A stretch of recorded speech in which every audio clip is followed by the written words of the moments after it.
All right, so this is gonna be our last hurrah on water. We got some people starting to get dangerously close to our scores, and I'm not comfortable with that.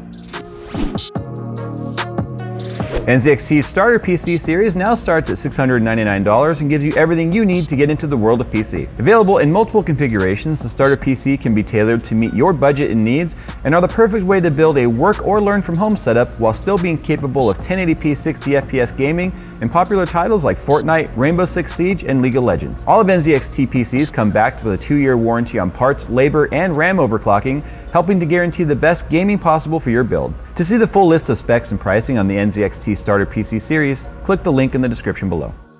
So I learned a few things from some people that are very knowledgeable of this topic at hand of overclocking.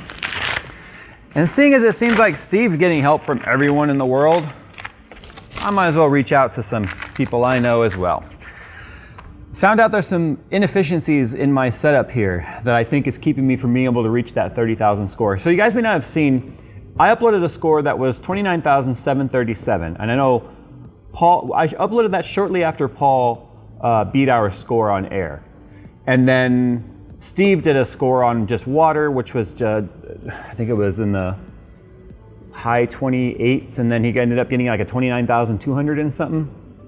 And then since then, this OG 10K guy came in and made it to number 3, being something like, it was like 1,000 points behind us or something. He's since fallen all the way down to 6th or 7th. Now we've got Corsair's lab, their water cooling lab is now up in, I think, number 4. We got BP Customs that's now joined the race. And it's like, you know what? Again, this is like when you're having a little T-ball out in the playground with your friends, and then suddenly another group of kids go, "Can we play too?" No! Anyway, the difference between, I think the reason why so many people are getting involved in this one is people realized how much attention this whole RIP series got when the 2080 Ti launched. And so we've got everyone and their mom joining this time. And I've got to stretch the lead as far as I possibly can. And my goal was 30K. And I've uploaded a score that's beaten our last one since. It's 29,781, I think it is, 781. It's only about 44 points higher or something like that than our last score. But I'm telling you right now, sometimes when you're only in the lead by a couple of points, that extra little buffer might be what it takes to have somebody not, like if somebody lands in that little gap that I just pushed ahead, I'll be like, thank God for that. But finding out that I was able to get that score with some bad configuration tells me I've got hopefully some headroom here. So here's what we're gonna do today. I'm switching my cards back. And what I mean by that is that last score, I ended up switching them where the card I had as number 2 was now number 1. If you're not aware, SLI, the second card doesn't take on nearly as much demand as the first card. The card that has the monitor hooked up to it ends up taking the brunt of the workload. So you wanna make sure your best card is number 1. By switching them, I noticed the second card, although was able to clock to 2260, 2,260 megahertz as the number 1 card, or the only card in the system. As soon as I hooked it up as SLI, it is having a hard time even running 2205. Now you're never gonna get the cards in SLI to run their max frequency that they're able to run by themselves. And I think that's just because of the interface of NVLink taking up some additional workload there, or some sort of load off the card. I'm not sure if it's voltage or what, but what happens is you can't get, and this has been true for as long as I've been overclocking, it's very, very, very difficult to get the cards to match their single card frequencies in SLI. So that's why I'm switching them back. I'm also gonna be doing a better job at adding heat sinks to this. If you look, I used the heat pads that were on the back for the air cooler that comes on there. And the problem is I feel like they're too thick. These guys continuously fall off because they're too thick. You can see this one right here is actually just running the thermal tape adhesive on just that one, and it sticks way better.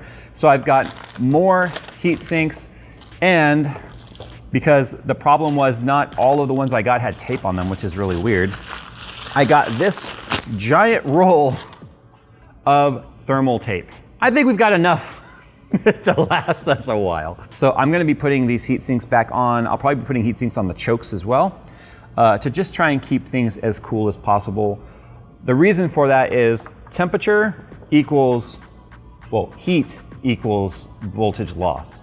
So I want to make sure I'm not losing power to heat so that I can get all of it getting to the core. Because our problem here is, although with the modded VBIOS giving us unlimited power limit, that didn't make a huge difference in our scores. So for instance, these cards will go well above 200% power limit. Theoretically, if we had unlimited voltage, we could pull something like 800 or 900 watts per card if it were able to do it. The thing is, it's only running at about 120%. 125% is what we're seeing. So there's like a bunch of extra power limit there that's not even being used because, you know, it's only gonna pull what it needs. You're not forcing power through it. Remember, power is a draw, it's not a push. So what we're dealing with here is, quite honestly, not enough voltage. So I'm trying to get the temperatures down, and then I'm gonna be doing some stuff in the system right now that I'm not necessarily certain I wanna show, because there are some things that we like to do to educate you guys, but we know the competition's watching. So, as you can see, I've got things set up right here with a temporary graphics card. We've got some tuning to do. So let's do that, and then we'll come back and let you guys see what I'm doing to the cards physically. So it's really starting to look like the scores that I've achieved were purely accidental. So we're finding all kinds of weirdness with this setup. You might have noticed we're only running 4 sticks of RAM, and it's different RAM right now. You can see right here, anywhere you have memory set up. So I have 2 sticks there and 2 sticks there, they're 8 gig sticks. What I noticed is if I overclock the memory, 2 disappear. I also have an issue where for some reason I can't run all 4 8-pin PCI Express or CPU power connectors, the EPS power, because there's some sort of feedback happening through the board, which is causing it to turn on with the second power supply, which then completely freaks it out. And no matter what combination of turning it on, does it work? Which is really weird because I've done that in the past. Sorry, I thought I saw something bent. I've done it in the past without any problems. The more we try and push the CPU, the more weirdness we're starting to experience, like the RAM not showing up, or just changing VCCIO voltage by any amount makes the whole board freak out and turn off and not turn back on. So I think it's time that we retire the 3175X for this competition, and we go to, this is a Skylake based CPU. So it's a couple generations of plus old for the 14 nanometer. It's actually one of the earlier 14 nanometer stuff. But we have a 10980XE that we've never used, and we still have, hanging on the wall over there, our EVGA X299 Dark, which is what we won last year's competition with. So unretire that? Unretire it, update the BIOS, get the CPU in there, see what happens. Right after we eat lunch. Lunch is an integral part of these competitions. Okay, we're up and running on the X299, our old faithful here, which is, boy, let me tell you, oh, there's water in there. That's okay, this board still has all the Vaseline and everything on it to help insulate it. Without the AC blowing on it like I normally have, condensation is truly a problem right now. But you can see, it's up and it's running. It still has a really weird issue though, where randomly a memory, like whatever DIMM it decided would not turn on. These little white lights show you when the modules are seen and active, and if it turns red, it means one of them doesn't work. It's also got an issue right now where it doesn't want to shut down. Like watch, Windows will turn off, but the board won't. I don't know why it's doing that. I really don't. It doesn't really matter though. I need to stop the pump. We did our tuning, if you will. We need to see if that helps. But there is water all over the backside of this GPU right here, as you can see right there. It's a 3090 with water. We clearly want to handle that. I'll use a heat gun to dry it all off. And that's because I needed this 3090 to complete my loop. I wondered if the air conditioner blowing at the parts to help control condensation was actually working. Yeah. Is working because we were not having any of these issues before. Let's get these boards fixed up, shall we?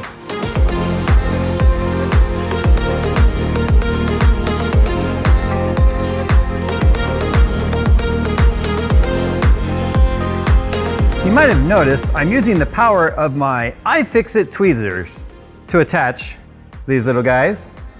I also use these tweezers when I do a lot of my model building. Now, Model what? Model boats!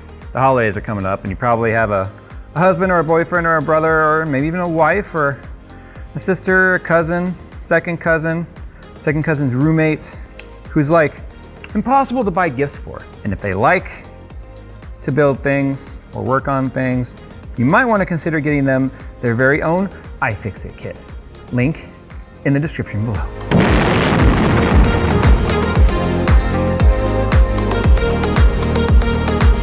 So I'm just gonna do one run right now without an overclock, just to sort of see where we are. Like I said, I'm doing some other methods of trying to try and gain some score here. And then what I'll probably do is add more ice to our loop because it's at 7.8 C right now. The ice is almost all melted. Got 40 more pounds of ice though. We're good there. And then we'll see exactly where we land here. I know where our scores were before. I'm not convinced that everything that I've done today has any sort of value. Oh crap. But what I am gonna hope for right now is that we at least see some sort of improvement, because this is it. This is the last hurrah. This is as far as I can possibly go on this setup. And that means LN2 and such is next, which means the finale of this season's coming up, because so many of the overclockers, and now like Corsair Lab of all people to pop up on the list and be like, hey guys, Corsair Lab. So let me just let this run finish. Then we'll bring the temp down on the loop and we'll see where we land. Holy crap. That's like 600 points higher than our stock score before the changes I made that I'm not saying what they were. So the GPU is currently at 4. I'd like it to be at 3 or 2. The loop is at 0.5 C, or point flipped out and put water on the system. Good job, Jay. Okay, GPU 1's at 3, GPU 2's at 3. I think we're ready to do this. I'm going for settings that I think are gonna be on the edge of stability. If we have a chance of getting this to run, it's gotta be right now while it's cold. It's funny that Steve mentioned it in his second video about this, that letting it sit gained him higher scores. We figured that on day 1. So Phil and I noticed that, hey, it slows down as time goes on. Even though the temps show good, when it was hooked up to the AC, there's some sort of soak happening. I did add heat sinks to the voltage, right? The voltage regulator, the actual chip that controls the voltage controller actually. So I'm hoping that helps. I've got some things really running on the ragged edge here right now. And I'm gonna back away because of my whole microphone thing, that we do know my mic transmitter does cause a little bit of EFI problems there. EFI, electronic EMI? Fuel injection? No, EMI. If we're gonna beat our score, I have a feeling it's gonna be this run. This run has to work. This score is not about max FPS. My fastest score on Time Spy Port Royal. Okay. As I was saying, our fastest score is not our highest FPS in terms of max, because you can see the whole chart. It is our highest average. And the average, please finish. The highest average wins. It's like racetrack. A car that's faster down the front straight is not gonna be the car that necessarily wins. It's the car that has the highest average miles per hour throughout the race. That's the car that wins the race. Oh, please finish. There's a really hard part coming up right here as it goes around the ship. I also did put the cards back in the order that they were originally. Like I said, I had switched them, thinking that maybe the better card, this is the one that's hard right here. There's like that little flare that shows up because it drops a lot of FPS when it does that. And I did not have the good card as number 1 on the runs the other day. So loop is at 1.5, so it picked up a lot of heat. Okay, come on, 30,000. Let's do it. This is the first overclocked run. Give me 30,000. Yes! Yes! Oh! Woo! 31-1. Holy sh! We picked up 400 points. Okay, the ram's a little warm, so what I'm gonna do is I'm gonna shut it down. Chill it off. But I'm gonna leave the pump running, because the pump running will cool, like I said, the stuff through the traces. So, damn, getting off that 3175X was the best thing. And not going on mainstream platform is also the best thing, because guess what? You're forced to 8X times 2 on a 10900KF. The difference you just saw right here was we switched to dual 16X. And it mattered in this test. It truly did. And that's not any surprise. That's not what we really changed, actually. There's other things we changed. Do you know how much relief that is? Yeah. So what you guys don't know is... We spent the whole day, like literally, it's 3 p.m. 3:15 p.m. I started this at 9 this morning. And then we had, like I said, the other system. The reason why we're on this now is the 3175X, just, I don't know if it got tired or what. We were dropping memory channels. It just stopped. Like, we were down to 2 channels of memory that were actually working. The overclocks were completely unstable. Couldn't even get it to boot. So then we switched to this. And then we started having problems with the memory, like I said. You can see all 4 are white right now. But we had all sorts of just weirdness happening. And I could not figure it out. And I told Phil right now, I said, this is probably all for nothing. This is probably just a waste of time. Clearly, I think we've got more in it. It's really impressive how well the air conditioner actually keeps the condensation under control. Like you can see actually, this part of the tube right here is not really in the AC flow, but this part of the tube is because it's coming through right here. See how it's like fairly dry and then over here it's not? So that's one of the reasons why I use the air conditioner. It's not just to help keep the components cool, it's because it dries the air, which really, really helps with condensation. Another thing that I want to point out here too, one of the problems with 3090's voltage controller, and it's so annoying, is if we look right here, see that run started at 1087, if you're looking at my cursor right here, and then dropped to 1081. That 6 millivolts could be the difference between stable or not. And so having that tick down for whatever reason, whether it's voltage controller, heat soak, we know there's some sort of heat soak that happens in the card. The best scores are when the cards are the coldest, when they've been sitting. Things outside of what the temperature probes can see. So if we come over here, this was a crash. Look, it started at 1087.